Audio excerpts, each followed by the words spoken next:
ಗಿರೀಶ್ ಮಟ್ಟಣ್ಣವರ್ ವಿರುದ್ಧ ಸ್ನೇಹಮಯಿ ಕೃಷ್ಣ ಸಾಮಾಜಿಕ ಜಾಲತಾಣದಲ್ಲಿ ಪೋಸ್ಟ್ ಹಾಕಿ ಆಕ್ರೋಶ ಹೊರಹಾಕಿದ್ದಾರೆ. ಆಧಾರವಿಲ್ಲದೆ ಸುಳ್ಳು ಆರೋಪ ಮಾಡುತ್ತಿದ್ದಾರೆ ಅಂತ ಗಿರೀಶ್ ಮಟ್ಟಣ್ಣವರ್ ಹೇಳಿದ್ದಾರೆ.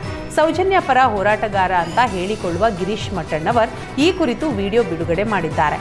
ತಪ್ಪು ಮಾಹಿತಿಯ ಮೇಲೆ ಶಾಲಿನಿ ರಜನೀಶ್ ಅವರ ಹೆಸರು ಉಲ್ಲೇಖಿಸಿದ ಬಗ್ಗೆ ಈಗಾಗಲೇ ಕ್ಷಮೆ ಕೇಳಿದ್ದೆ. ನಾನು ದಾಖಲೆಗಳಿಲ್ಲದೆ ಆರೋಪ ಮಾಡ್ತಾ ಇದ್ದರೆ ಸಿಎಂ ಸಿದ್ದರಾಮಯ್ಯ ಅವರ ಕುಟುಂಬದ ಹೆಸರಿನಲ್ಲಿ ಪಡೆದಿದ್ದ 60 ಕೋಟಿ ಮೌಲ್ಯದ 14 ನಿವೇಶನಗಳನ್ನು ಯಾಕೆ ವಾಪಸ್ ಮಾಡಿದ್ರು ಅಂತ ಪ್ರಶ್ನೆ ಮಾಡಿದ್ರು.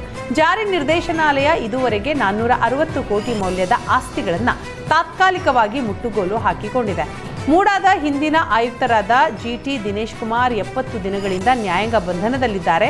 ನಾನು ದೂರು ನೀಡಿದ ಕೇವಲ 1.5 ವರ್ಷದಲ್ಲೇ ಇಷ್ಟೆಲ್ಲ ಕ್ರಮಗಳಾಗಿವೆ.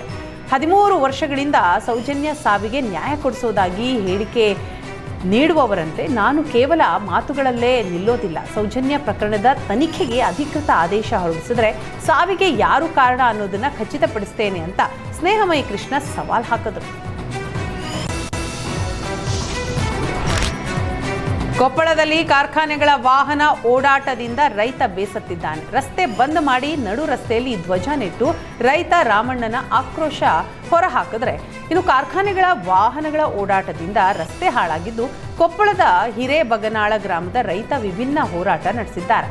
ಹಿರೇಬಗನಾಳ ಕುಣಿಕೇರಿ ತಾಂಡಾಗೆ ಸಂಪರ್ಕ ಕಲ್ಪಿಸೋ ರಸ್ತೆ ಹಾಳಾದ ಹಿನ್ನೆಲೆ ದುರಸ್ತಿ ಮಾಡಲು ಸ್ಪಾಂಜ್ ಐರನ್ ಕಾರ್ಖಾನೆ ಸಿಬ್ಬಂದಿ ಬಂದಿದ್ದರು.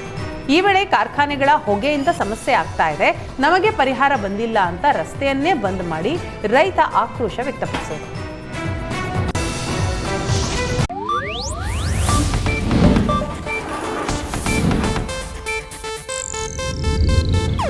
ಇದು ಏಷ್ಯಾನೆಟ್ ನ್ಯೂಸ್ ನೆಟ್ವರ್ಕ್ ಪ್ರಸ್ತುತಿ.